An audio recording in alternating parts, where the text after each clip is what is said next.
Night shift ఎంప్లాయీస్‌లో ఒక research ప్రకారం ఈ లైఫ్ స్టైల్ డిసీజెస్ అనేవి ఎక్కువవుతున్నాయండి. Like obesity, diabetes and hormonal imbalance comparatively day shift employees. ఎందుకు వీళ్ళలో ఎక్కువగా వస్తున్నాయి? వీళ్ళు తీసుకోవాల్సిన ప్రధానమైన జాగ్రత్తలు ఏంటి? ఈ వీడియోలో చూద్దాం. ఫస్ట్ వన్, వీళ్ళ బయోలాజికల్ క్లాక్ అనేది చేంజ్ అవుతుందండి. వీళ్ళు నైట్ టైం వర్క్ చేస్తారు అండ్ డే టైం అనేది నిద్రపోతారు. సెకండ్ వన్, వీళ్ళకి నైట్ ఆకలేసినప్పుడు హై షుగర్ కంటెంట్ ఉన్న ఫుడ్స్ తీసుకోవడం, హెవీ మీల్స్ తీసుకోవడం, వీటి వల్ల ఒబెసిటీ అండ్ డయాబెటిస్ వచ్చే రిస్క్ అనేది ఎక్కువ అవుతుందండి. థర్డ్ వన్, వీళ్ళు నైట్ ఎక్కువగా మేల్కొని ఉండటానికి స్మోకింగ్ అండ్ కెఫీన్ ఇంటేక్ అనేది ఎక్కువగా తీసుకుంటారండి. ఇలా తీసుకోవడం వల్ల బాడీ అలర్ట్నెస్ అనేది పెరిగి నెక్స్ట్ డే స్లీప్ మీద ఇంపాక్ట్ అనేది పడుతుందండి. దీనివల్ల క్వాలిటీ ఆఫ్ స్లీప్ అనేది తగ్గిపోయి బాడీలో స్ట్రెస్ హార్మోన్ లెవెల్స్ అనేవి ఎక్కువ అవుతాయండి. ఫోర్త్ వన్, వీళ్ళకి వైటమిన్ డి డెఫిషియన్సీ అనేది ఎక్కువగా ఉంటుందండి. ఎందుకంటే వీళ్ళకి సన్ ఎక్స్పోజర్ అనేది ఉండదు. దీనివల్ల back pain, neck pain and fatigue ఇవన్నీ చూస్తూ ఉంటాము. ఈ నైట్ షిఫ్ట్ చేస్తున్న ఎంప్లాయీస్ తీసుకోవాల్సిన ప్రధానమైన జాగ్రత్తలు ఏంటంటే, first one, me phones and laptops లో బ్లూ లైట్ ఫిల్టర్ అనేది ఆన్ చేసుకోండి.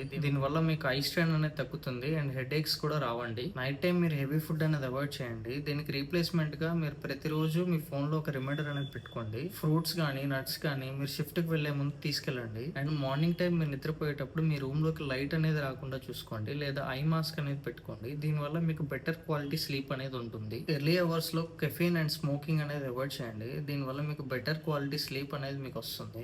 మీరు మార్నింగ్ టైం రెస్ట్ తీసుకుంటారు కాబట్టి ప్రతిరోజు ఈవినింగ్ ఒక half an hour physical activity అనేది ఉండేలాగా చూసుకోండి. దీనివల్ల మీకు సన్లైట్ ఎక్స్పోజర్ అనేది ఉంటుంది. వైటమిన్ డి కూడా మీ బాడీకి అనేది లభిస్తుంది. దీని గురించి more information and research paper అనేది డిస్క్రిప్షన్ లో ప్రొవైడ్ చేస్తామండి. ఒకసారి చెక్ చేయండి. Thank you.